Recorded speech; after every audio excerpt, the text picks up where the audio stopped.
今天我们将亲自目睹一场壮观的景象，游船过葛洲坝船闸的全过程。在此，小编要提醒大家，切勿心急，耐心等待精彩的画面呈现哦。这悠闲的游船要想穿过葛洲坝船闸，可不是直接开过去的哦。实际上，他们需要经历一个从上游降到下游的过程。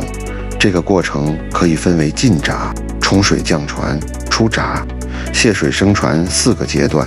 当游船驶入上引航道后，船员们将关闭闸门，紧接着在上游船闸与下游船闸之间连接起来的水位上，升管道将开始通水，使两者的水位逐步达到平衡。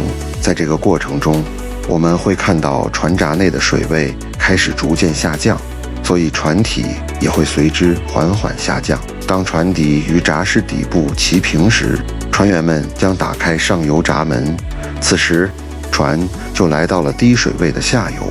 紧接着，下游闸门打开，借助水流的力量，船将顺利地抵达三峡大坝下游。整个过程大约需要30多分钟左右的时间。这样的神奇过程，想必让大家惊叹不已吧。但如果你觉得它已经足够神奇的话，那接下来让我们一起看看刚刚那个关闭的上游闸门吧。在此，小编要问大家，它不让人觉得害怕吗？观看完这段视频后，如果你对这个过程仍心存疑虑，那么请多多点赞、收藏和关注我们。在下期节目中，我们将带大家一同走进更多美丽富饶的中国大好河山，进一步了解这些神奇船闸背后的故事。